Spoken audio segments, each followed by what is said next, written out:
Salmo 16, verso 11, es el último verso de este Salmo 16, así que no hay pierde.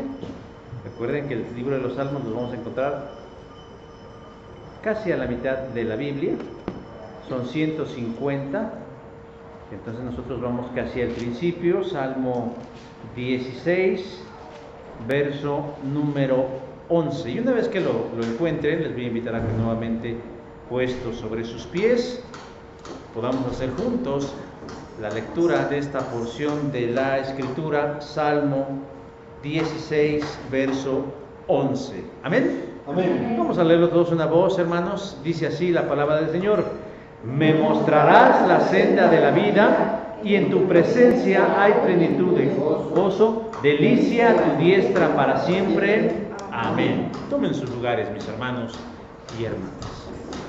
En noviembre del 2021 entró en vigor solo por 12 meses una ley denominada borrón y cuenta nueva.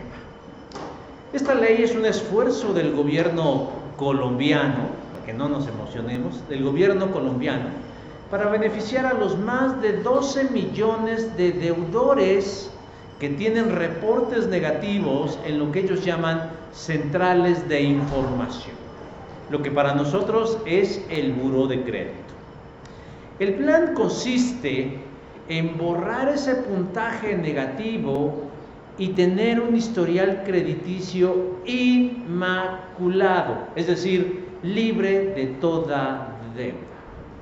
Así, de entrada, solamente con lo que yo acabo de decirles y como lo anunciaron los diferentes medios de comunicación colombianos, resulta en un plan atrayente y liberador para los morosos. Sin embargo, no es lo que parece. En realidad, la ley no consiste en condonarles su deuda, sino de darles 12 meses de plazo para que la liquiden, y que durante esos 12 meses, si cualquiera que revisara su historial crediticio, no encontraría registros de que ellos son deudores. Es decir, solo es en apariencia, pero ahí sigue la deuda. Públicamente, esos 12 millones de deudores no van a ser reconocidos o ubicados como deudores al cabo de 12 meses. Pero terminado el plazo de los 12 meses, y si no se ha cubierto el total de la deuda, reájale, María. La deuda vuelve a tener un reporte negativo en su buró de crédito. Lo que pasa es que los banqueros nunca pierden. Pero lo que yo quiero resaltar en esta hora, hermanos, es que me parece que para su publicidad debieron utilizar, bueno, que hay maña en eso, pero debieron utilizar un eslogan publicitario distinto y no borrón y cuenta nueva, porque borrón y cuenta nueva tiene otro significado. Implicaría verdaderamente condonarle a esos 12 millones de deudores sus adeudos, y entonces su vida crediticia partiría de cero. Pero como decía, mañosa y arteramente, ellos eligieron esto para embaucar a los incautos, porque en realidad la expresión borrón y cuenta nueva tiene dos significados distintos. El primero de ellos nos acerca al deseo de querer cambiar algo que nos rodea cuando no han salido bien las cosas.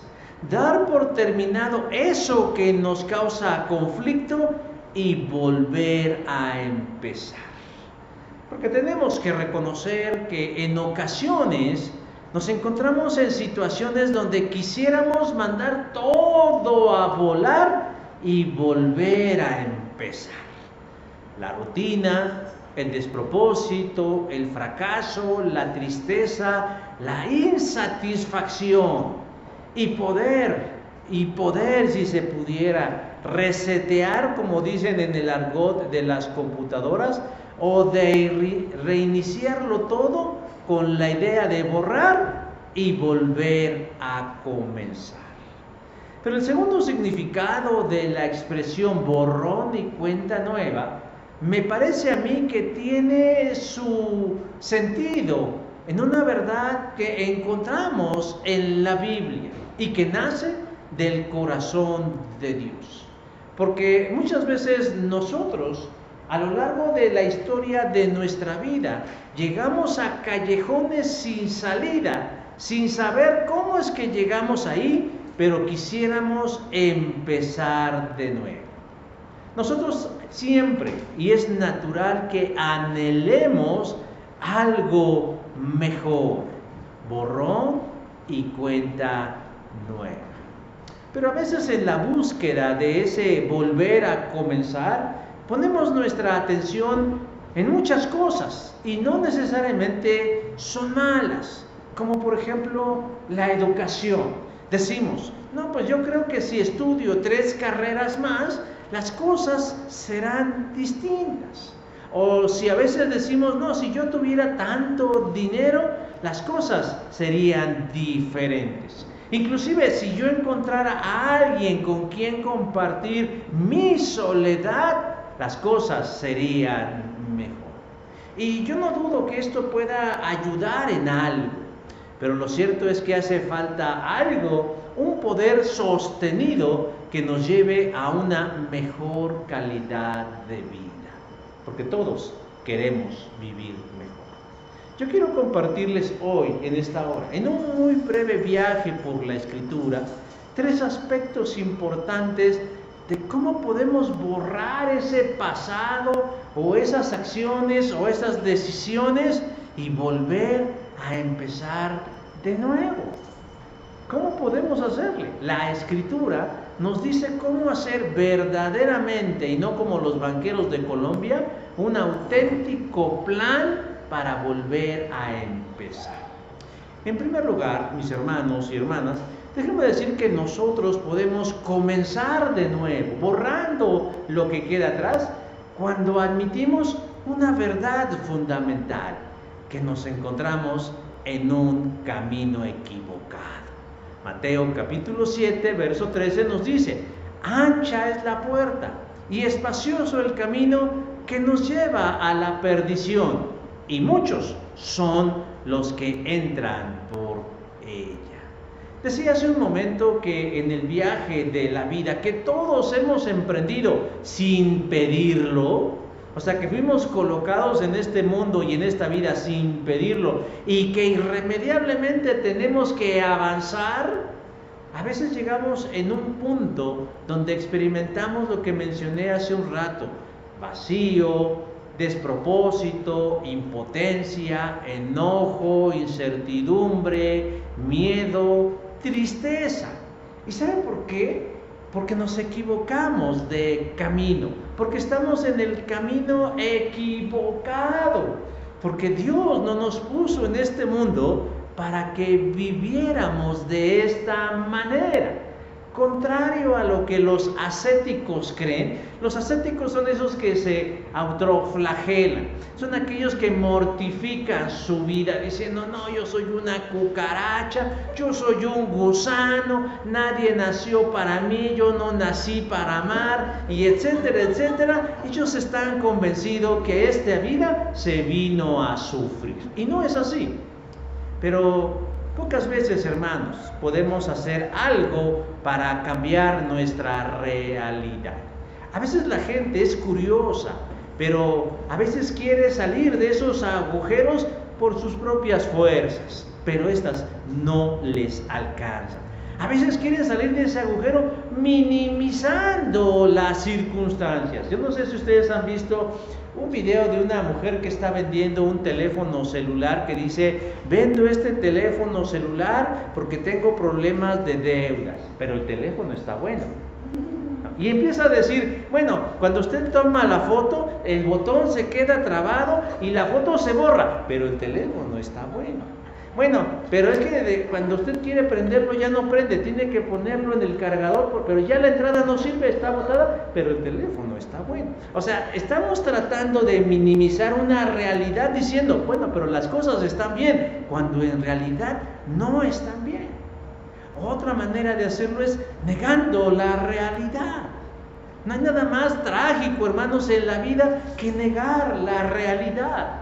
Estamos viviendo en un tiempo en donde la gente se está creando su propia realidad. Yo no soy un hombre, yo soy una mujer, o yo soy un niño, o yo soy un perro, o yo soy rico, o yo soy, pero no me ubico en mi realidad. Y es un pensamiento kantiano, crearnos realidades. Pero qué difícil es reconocer que estamos en caminos equivocados. Y que para salir del camino equivocado necesitamos de una ayuda. Y no cualquier ayuda, sino de una ayuda divina. Y lo primero que hace Dios para ubicarnos con su ayuda divina es contestar una pregunta que tal vez a algunos les puede parecer innecesaria. Bueno, ¿cómo es que llegué a este camino equivocado? ¿Cómo es que me perdí? ¿Cómo es que me perdí en este camino? Bueno, vayamos a la Biblia, que para nosotros los cristianos evangélicos no es un libro cualquiera, es la palabra de Dios. O sea, la sabiduría misma de Dios nos ha sido revelada para que tengamos este conocimiento y tomemos las medidas pertinentes. Porque estamos, hermanos, en esta vida tan injusta, tan cruel y cachetona. Bueno, la Escritura nos dice que es por el pecado. Estamos así, hermanos, en esta condición por el pecado. ¿Pero qué es el pecado? Si nosotros nos remitimos al significado de la palabra pecado que encontramos en la Biblia, descubriremos que pecado significa fallar o errar en el blanco. En otras palabras, es como si yo quisiera darle un piedrazo a ese reloj y yo dijera, tengo una buena puntería, y agarrara un objeto y lo aventara y le pegara yo a la columna, al candil, al ventilador, o alguno de ustedes erré en el blanco. Esa es la idea de decir, Dios nos creó con un propósito y fallamos, y eso significa pecado. Ese es el pecado, vivir de manera equivocada, errar en el propósito, en la dirección a la que Dios quiere que lleguemos. Ahora, la Biblia nos dice que eso es algo inherente en nosotros, es decir, nacemos con ella. ¿Qué nos lo dice? Pablo en Romanos 2:23, todos hemos pecado. No hay alguno de nosotros que haya escapado o que vaya a escapar en el futuro de esta herencia maldita. Parece nombre de telenovela, pero así es. Ahora, ¿pero en qué consiste en forma práctica el pecado?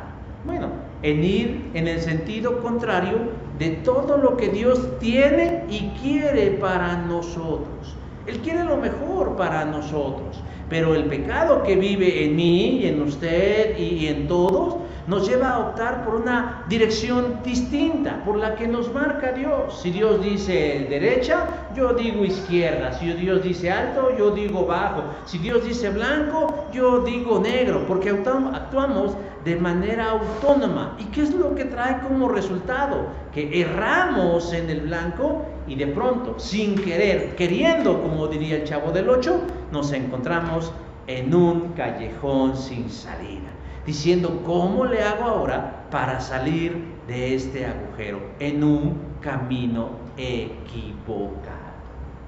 Pero estamos tan ciegos y sordos y mudos, como diría Shakira, que no nos damos cuenta de eso. Salomón dice en su libro Los Proverbios, hay caminos que le parecen derecho al hombre, pero su fin es un camino de muerte.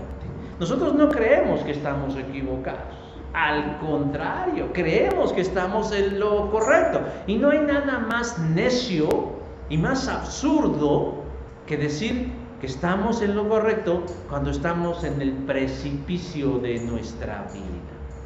Helen Keller, que esta mujer que nació con múltiples discapacidades, entre ellas la ceguera, dijo en una ocasión que no hay peor maldición para una persona que ver y no querer hacerlo. Es decir, tener ojos y no saber utilizarlos. Jesús, durante su ministerio terrenal, trajo luz a este y muchos asuntos de la vida. Y en el Sermón del Monte o Sermón de la Montaña, en el capítulo 6, 7 y 8 del Evangelio según San Mateo, nos habla de este aspecto de una forma muy breve, en donde nos menciona que hay dos caminos: el camino correcto y el camino equivocado. Y tradicionalmente, cuando se predica sobre este pasaje, se habla única y exclusivamente de nuestro destino eterno, el cielo o el infierno. Y no necesariamente es así, sino que también nos habla de todas esas veces en donde nosotros optamos por seguir la voz de nuestra conciencia, la voz de nuestro corazón y de nuestros propios pensamientos, cuando nos meten en lugares equivocados. Jesús lo que nos está diciendo es que nosotros decidimos en qué camino queremos andar y que es el resultado de nuestra elección. Y Él comienza hablando primero en Mateo 7:13 del camino incorrecto. Dice: ancha es la puerta y espacioso el camino que lleva a la perdición. ¿Cómo es este camino? Y Él nos lo dice: es ancha la puerta, espacioso el camino que nos lleva ¿hacia dónde? Hacia la perdición. Si revisamos el texto original o de los textos antiguos, la palabra perdición también puede ser traducida como destrucción. Y aquí nos lleva a que a veces elegimos caminos que son nuestra propia destrucción. Es como darnos un balazo a nosotros mismos en el pie. Es como escupir para arriba y que nos caiga en la cara. Pero son resultados de nuestra elección. Nosotros elegimos ese camino, que como es ancho, espacioso y grande, pero que no tiene un buen destino. Nos lleva a la destrucción o a la perdición. Ahora, si nosotros supiéramos de esto, yo creo que ninguno de nosotros decidiría por él. Pero ¿qué creen? Así somos los seres humanos. Porque contrario a lo que nos dictara la razón, dice verso 13, muchos son los que entran por él. Muchos son los que andan en él. Pero ¿cómo es posible, hermanos? ¿Cómo es posible que el ser humano decida entrar por un camino que lo lleva a la perdición o a la destrucción? ¿Por qué? ¿Que acaso estamos locos?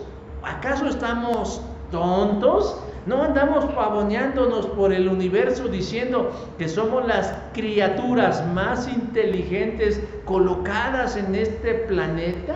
Entonces, ¿por qué optamos por un camino que nos lleva a la destrucción? Bueno, el mismo pasaje nos da la respuesta en labios de Jesús. Dice: el camino hacia allá es fácil de seguir. ¿Y nosotros qué buscamos? Lo fácil, lo inmediato y lo autogratificante de manera instantánea. ¿Resultado de qué? De nuestro pecado. Es amplio, espacioso y fácil de encontrar. Usted salga a la calle y ahí está el camino espacioso. Usted prenda la televisión y ahí está el camino espacioso. Usted prenda su celular y busque alternativas para su problema y va a encontrar el camino espacioso. ¿Por qué? Porque es lo más fácil. Dejarnos llevar por lo que dice nuestro corazón. Y eso es lo que precisamente hace trágico el tomar caminos equivocados. Prácticamente podemos decir que nacemos en el camino equivocado. No nacemos equivocadamente, sino nacemos en el camino equivocado. Ahí nacemos, en el camino del error, en el camino de la confusión, en el camino del pecado. Y aquí aplicaría la máxima del refrán que dice: Más vale viejo por conocido que nuevo por conocer. ¿No? Aunque estén viviendo el peor de los infiernos, hay gente que se autoflagela diciendo, pues más vale viejo por conocido que nuevo por conocer. No atreverse a algo diferente. En los grupos de terapia de los sistemas, de los programas sistémicos, plantean una pregunta importante con una respuesta lógica y sencilla. ¿Qué es más fácil? ¿Sufrir o cambiar? ¿Qué es más fácil? ¿Sufrir o cambiar? Muchos dirían aquí, pues cambiar. No, eso no es lo más fácil. Para el ser humano, yo creo que ya por autonomancia, es decir, porque cree que así es, lo más fácil es seguir sufriendo y no querer cambiar. Porque queremos que el cambio venga de manera mágica. De manera mágica. Yo he hecho una crítica externa a estos movimientos cristianos en donde la gente piensa que por orar y ponerle las manos a alguien, mágicamente vamos a dejar fuera nuestro mal carácter, nuestras debilidades y nuestros defectos de personalidad. Y no, hermanos, tenemos que trabajarle, tenemos que machetearle, tenemos que practicar el acierto y el error, el caerme y el volverme a levantar hasta que el carácter de Cristo se forje y se posesione de mí. Pero no, queremos lo más fácil. Los israelitas del Antiguo Testamento decidieron tomar su propio camino en vez de tomar el camino de Dios. Toda la historia del Antiguo Testamento, vez tras vez tras vez, ustedes van a encontrar a un Israel yendo en contra de lo que Dios les decía. Él quería ser el rey de Israel, pero ellos dijeron, pero no tenemos un rey hombre como el resto de las naciones. Se acercaron al profeta Samuel y le dijeron, queremos un rey. Y entonces Dios les concedió un rey diciendo, pero traerá sus consecuencias. Y así, hermanos, una tras otra, el pueblo de Israel siempre seguía su propio camino. Que como dice Jesús, los llevó a la perdición. Por ese motivo, Jeremías diría en las ruinas de Jerusalén las siguientes palabras: pregunten por el buen camino y no se aparten de él, y así hallarán el descanso anhelado. Jeremías 6:16. Así como hay un camino equivocado, en paralelo hay un camino correcto. Y a la luz de lo que nos dice Jeremías, es el camino que nos ofrece Dios. Pero esto no es solo un asunto emocional o intelectual, sino espiritual. Somos pecadores y tendemos a elegir todo lo contrario de lo que Dios quiere que hagamos, el camino equivocado. Pero cuando reconocemos esta verdad, hermanos, y es aquí donde las cosas empiezan a funcionar, ya diagnosticamos, es cuando llegamos al punto de decir, sí, estoy en el camino equivocado. Pero ¿qué creen? Que llegar a esta convicción es un duro golpe al ego de cada uno de nosotros. Porque ¿cómo me voy a equivocar? Se equivocarán acá y allá y más allá y todos los demás, pero yo no. Llegar al punto de aceptar que es lo que cuesta más trabajo, que estoy en el camino equivocado, y reorientarme hacia el camino de Dios, es un duro golpe a nuestro ego. Es un proceso difícil y doloroso, para lo que se requiere una doble, una triple, una cuádruple, una quíntuple, una sextuple, cada quien sabrá cuándo, dosis de humildad. Aceptar que me he equivocado, que los golpes de la vida me han llevado al punto de romperme la boca y de decir, estoy en el camino equivocado y quiero cambiar. No solamente decir quiero cambiar, sino ahora sí estoy dispuesto a cambiar. La historia del hijo pródigo es eso. Un hombre que creía que todo lo hacía bien, que tomó las mejores decisiones y tomó un camino equivocado que lo llevó a su perdición. Y ya en el muladar de su vida, nos dice el escritor sagrado que él tomó conciencia y se dio cuenta: tengo un Padre allá que espera por mí. ¿Qué tuvo que pasar? Una serie de situaciones, inclusive humillantes, dolorosas, pero que al final terminaron por ablandarle el corazón y bajarle 10 rayitas a la soberbia para que reconociera que estaba en el camino equivocado. Cuando la gente viene a mí y me dice: ya estoy cansado de esta señora, ya estoy cansado de este trabajo, ya estoy harto de esta situación, dentro de mí pienso: no es cierto, todavía aguantas unos 10 años más, todavía te puedes... Porque no, uno no simplemente dice: ya estoy cansado, uno actúa, hermanos. Porque el orgullo desmedido es lo que nos impide a nosotros no solo reconocer que estamos en el camino equivocado, sino cambiar la dirección para un camino correcto.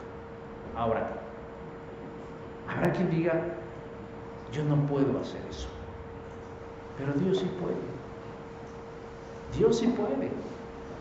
Pídale a Dios. Y a lo mejor le va a ir peor.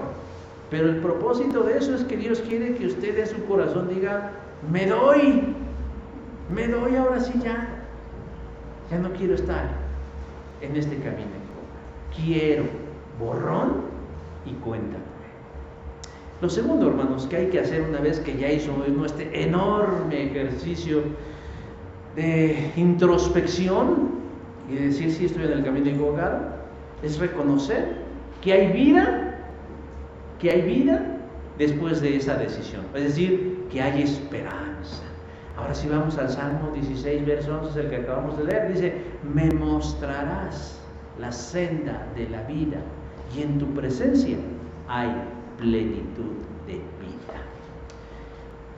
En la película de Disney, no la de Buzz Lightyear, que está muy promocionada, sino en la película de Disney del 2003, Buscando a Nemo, casi al final hay una escena que ejemplifica lo que llega a pensar alguien que ya se está saliendo del camino equivocado y está en un camino nuevo. Puede parecer broma, pero resulta ilustrativo. Quien no ha visto la película, o quien ya la vio, nada más la va a recordar así rápidamente.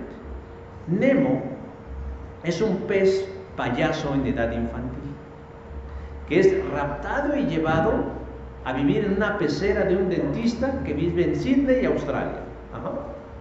Cuando llega a esa pecera, Nemo encuentra que vive ahí una banda de peces de distintas variedades. Jill es el jefe, y este siempre ha soñado con huir de esa pecera y vivir en el mar. Y lo ha intentado no una, muchas veces. Inclusive en la película se ve que el dibujo tiene cicatrices que son la señal de que él ha buscado cambiar su destino por algo mejor. Al terminar la película, en esta escena que les digo, encontramos que por fin Jill y sus compañeros han logrado escapar de la pecera y se encuentran en bolsitas con agua a la orilla del mar de Australia. Pero ahora enfrentan un gran desafío. ¿Y ahora qué hacemos? O sea, siempre habían soñado con poder huir, y ahora que ya habían huido, pues ¿para dónde nos vamos? Es como aquellos que dicen: yo quiero ser libre y hacer lo que quieren, y ya que están libres, están metidos en su casa y ¿ya lo que se hace? Habían planificado salir, pero no qué hacer cuando ya fueran libres. Cuando alguien ha tomado la decisión valiente y humilde de abandonar el camino ancho y espacioso de la autodestrucción y colocarse en el camino de la libertad de Cristo, surge la pregunta fundamental: ¿qué sigue? ¿Qué hay que hacer? Y sabe, ¿Sabe qué? Tristemente, casi nadie sabe qué hacer. Años de cristianismo, años de iglesia, y todavía se deja a la deriva a quienes han tomado la decisión por Cristo y nacer de nuevo. Es incierto el futuro. ¿Cómo debo vivirlo? Pero ¿cómo debo vivir? Y existe, hermanos, un peligro muy grande para alguien que ha salido del camino equivocado y se ha colocado en el camino correcto. ¿Sabe cuál es? Regresarse a lo ya conocido. Regresarse de donde lo sacó Dios. Y eso, hermanos, es muy lamentable. ¿Pero por qué se regresan? ¿Por qué dan un paso hacia atrás? ¿Por qué voltean como la esposa de Lot cuando le dijeron que no volteara, mientras Dios destruía Sodoma y Gomorra? ¿Por qué aplican lo que dice Pedro, que quienes vuelven a lo que eran antes son como los puercos que se revuelcan en el cielo, o los perros que vuelven a comer su vómito? Esas visiones escatológicas de Pedro realmente resultan muy fuertes, muy fuertes. ¿Sabe por qué, hermanos? Porque les hace falta un elemento importante: esperanza. Que lo que está adelante, sin eso que antes a mí me daba seguridad, es bueno, más que bueno, es extraordinario. El Salmo 16 es un cántico que lleva un título al principio. Si ustedes lo notan en sus Biblias, dice Mictam de David. No hay muchos de esos salmos o cánticos que lleven esta palabra Mictam, que significa dorado, pero que también se relaciona con otra palabra que significa cubierto. El Salmo 16, junto con otros del 56 al 60, son salmos que fueron escritos para los tiempos de crisis. Y la palabra Mictam significa que eran secretos o silenciosos. De ahí la idea de que cuando se cantaba, lo hacían cubriendo sus labios con su dedo índice, y que eran recitados en los tiempos de peligro. David es el autor humano de este salmo mesiánico y revela, hermanos, con años de antelación, la obra de Jesucristo. Dios le mostró a David y a la vez a nosotros que nosotros podemos hallar alegría y esperanza cuando abandonamos el camino incorrecto. Dice: tú me enseñas el camino que me lleva a la vida. Y hay tres cosas fundamentales en esta sencilla frase. La primera, hermanos, que el salmista reconoce quién es el que puede llevarlo a la vida. Dice: tú me enseñas el camino a la vida. Está señalando a Dios. Tú. No dice que el psicólogo, no dice que el pastor, no dice que el gobierno, no dice que mi abuelita, no dice que el libro de autoayuda, no dice que un video en TikTok. No, dice: tú me enseñas el camino a la vida. O sea, ¿quién mejor para darnos un tour por esto, hermanos, que decía yo al principio, en donde no pedimos venir y que no sabemos cómo funciona, como para que nos diga cómo funciona y cómo vivirlo? ¿Quién mejor que el que nos dio la vida? Dios. Tú. Y eso, hermanos, debe darnos a nosotros esperanza. Y además, ¿qué? Garantía de que todo estará bien. Pero ese todo estará bien no está sustentado en una corazonada o un sentimiento o en estas palabras de aliento. Ya otras veces les he dicho que está el terremoto así, y no faltan los optimistas que te dicen: tranquilo, todo está bien, se están cayendo los techos, está abriéndose la tierra, y todavía diciéndote que todo está bien. No, vámonos. No es así. Cuando yo digo que en Dios todo estará bien, es que hay garantía, porque es Dios mismo quien promete enseñarnos el camino a la vida. Y no solo a la vida en el sentido temporal de esta tierra, sino por la eternidad. Lo segundo que nos enseña esta porción del pasaje, no solamente que Él es el que nos puede enseñar, sino que también nos indica en qué posición nos debemos colocar. Tú me enseñas. Debo tener una actitud abierta a la enseñanza. Enséñame, Señor. Enséñame. ¿Por qué? Pues porque no sé. Ya lo intenté por mi propia cuenta y ya me rompí la boca y por lo tanto quiero que tú me enseñes. Hermano, nosotros somos la suma de la contribución de muchas personas y circunstancias, no solo de nuestros padres, no solo de nuestros familiares y no solo de nuestros maestros, sino de muchas personas que aportaron en nuestras vidas poderosas lecciones que han marcado la vida. Y nosotros le damos un valor. Pero tenemos que reconocer que no todas esas enseñanzas son buenas. A veces aunque vengan de nuestros padres, o que vengan de un ser muy amado y muy querido. No por eso, hermanos. Ahora, en Cristo, y si queremos abandonar el camino equivocado, es pertinente que hagamos una revisión de esas cosas que hemos aprendido de todas esas personas y de todas esas circunstancias y hacer un desviejadero. Ni modo.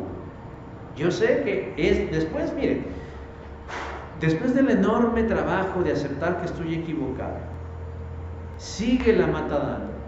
Y ahora tengo que agarrar aire y decir, ahora voy a revisar mi vida y qué de mi vida no me sirve para ir en el camino de Cristo.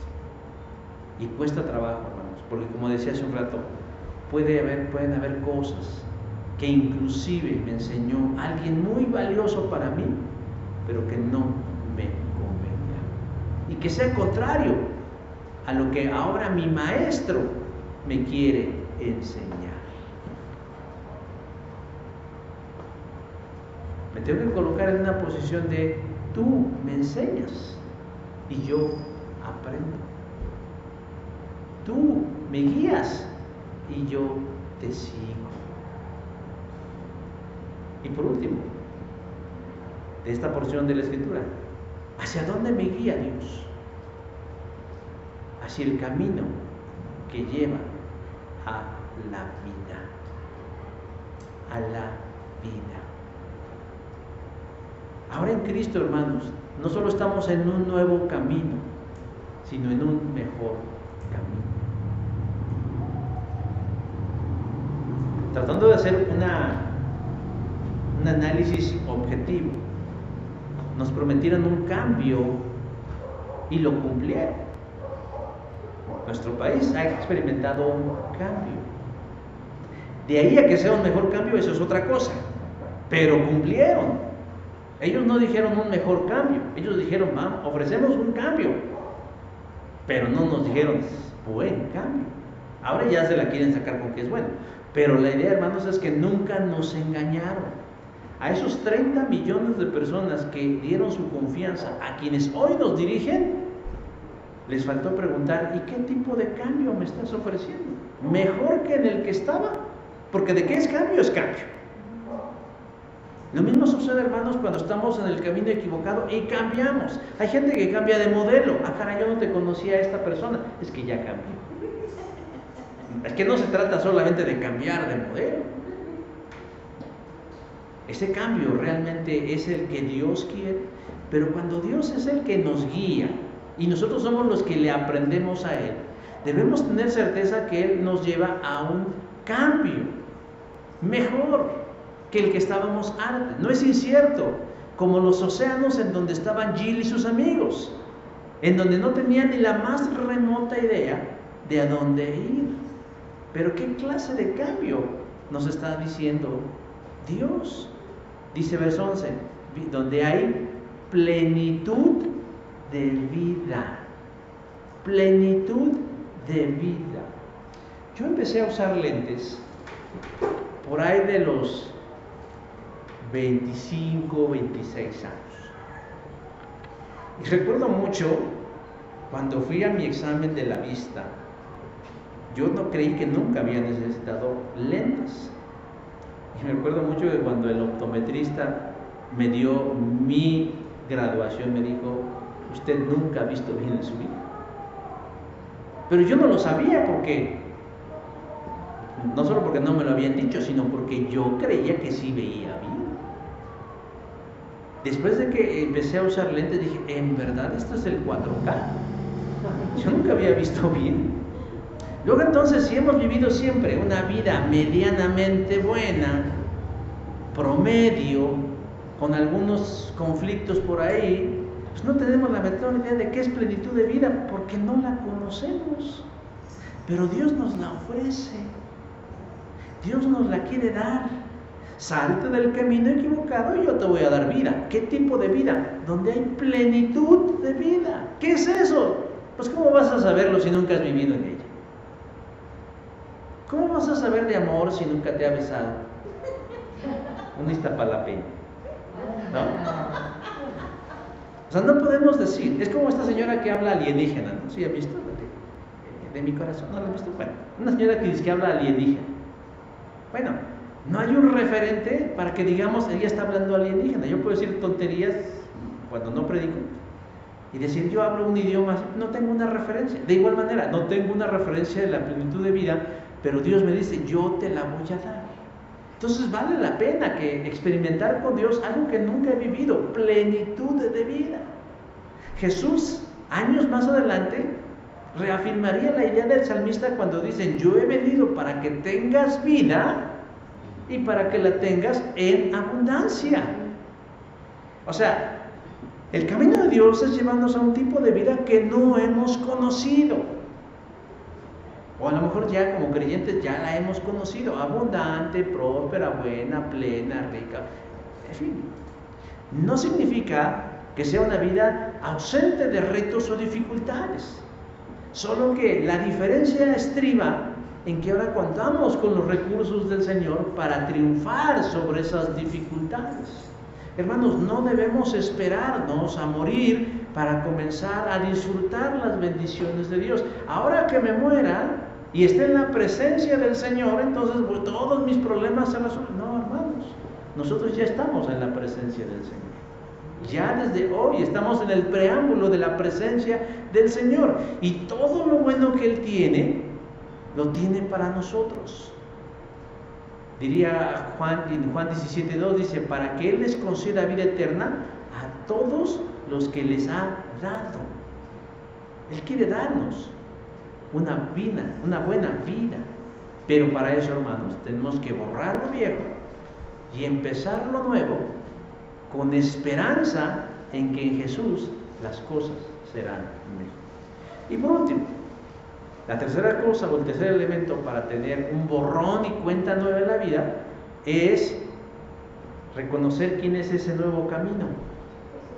Y ese camino es Jesús.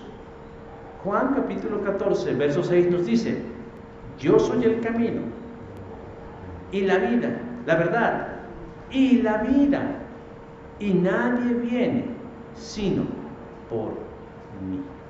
O sea, el Señor nos ofrece un camino nuevo, diferente y mejor. Pero no es el camino que algunos creen. Cuando nosotros le compartimos a la gente de Jesús, la gente piensa: la iglesia y los elementos religiosos. No.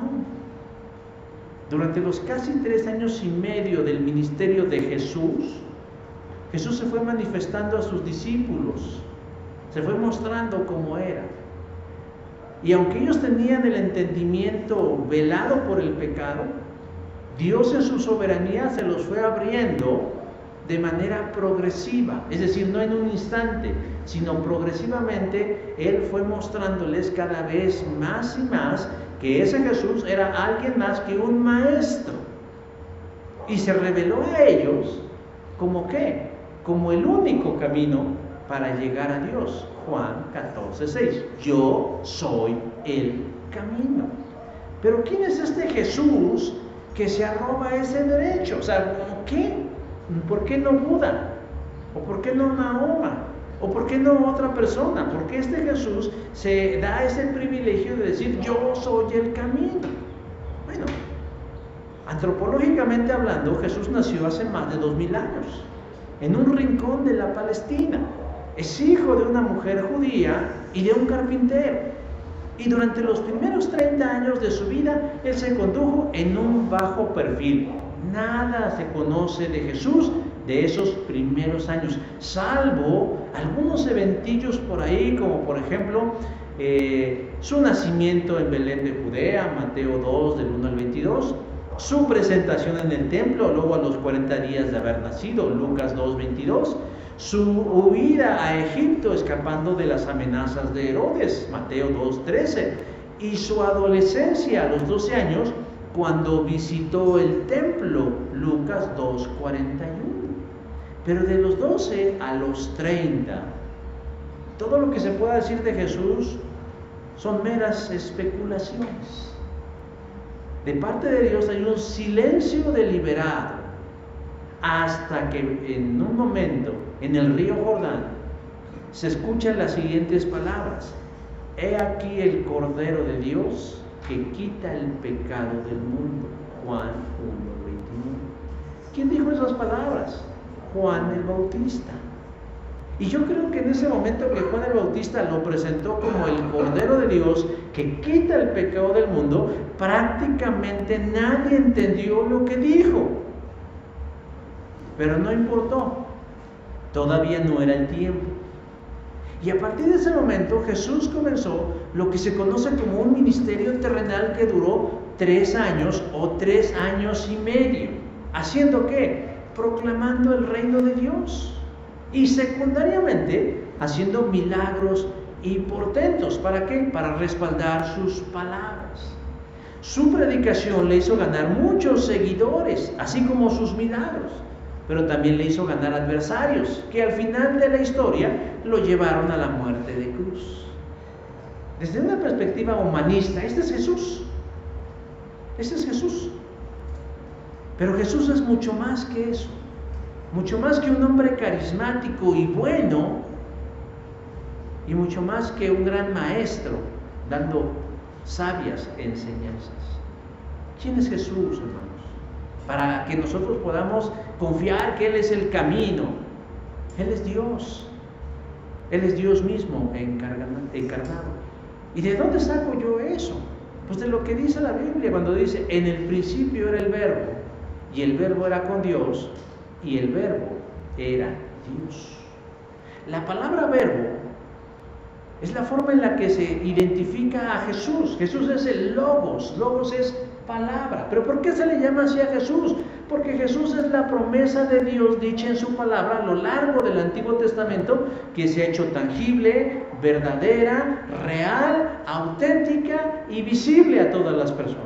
Ya no era solo un concepto, ya no era solo un mensaje, ya no eran únicamente palabras. Ella era la palabra encarnada, el Logos de Dios.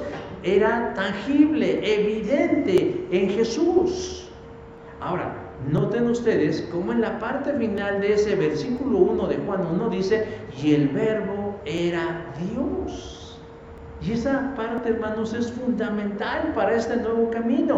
El camino que nos saca del error y nos ayuda a tener cuenta nueva después de que ya borramos lo de atrás. Porque si yo no reconozco que Jesús es Dios, déjenme decir, hermanos, que realmente me quedo exactamente en las mismas. Muchos han tenido conflicto y tropiezo con esta verdad en aceptar que Jesús es Dios. Y entonces tratan de entenderla bajo su óptica, y si no la entienden la rechazan o buscan otras alternativas a la luz de la herejía para darle tranquilidad a su mente. No, Jesús no es Dios. Jesús es un Dios, es un tipo de Dios chiquito, dicen los testigos de Jehová. No, es que Jesús no es Dios. Jesús es hijo de Dios en un sentido como yo soy hijo de mi padre y usted lo es del suyo, y su hermano es Satanás, eso dicen los mormones. Pero aún dentro, hermano, del cristianismo evangélico hay algunos que dicen: bueno, Jesús es un no es Dios, eso es un ángel, es un ser sobrenatural, es un ser creado, pero no es así. Cuando tratan de explicarlo, se extravían del camino correcto y rechazan o niegan a Jesús como Dios. Y entonces, hermanos, eso echa a perderlo todo en el afán de congraciarnos con lo eterno. Un hecho tan portentoso como Jesús, siendo Dios, nos desafía a creer en Él, en alguien que es más que un palabrero. Por eso Él se atreve a decir: yo soy el camino. Si yo quiero realmente vivir en ese nuevo camino, y yo quiero experimentar lo que decíamos hace un rato, una vida plena y abundante, yo tengo que creer que ese que me lo dice es el camino. Jesús no dijo: yo conozco el camino. Tampoco dijo: yo les voy a enseñar el camino, o síganme para que vamos en el camino. No, yo soy el camino. Él es el camino, hermanos.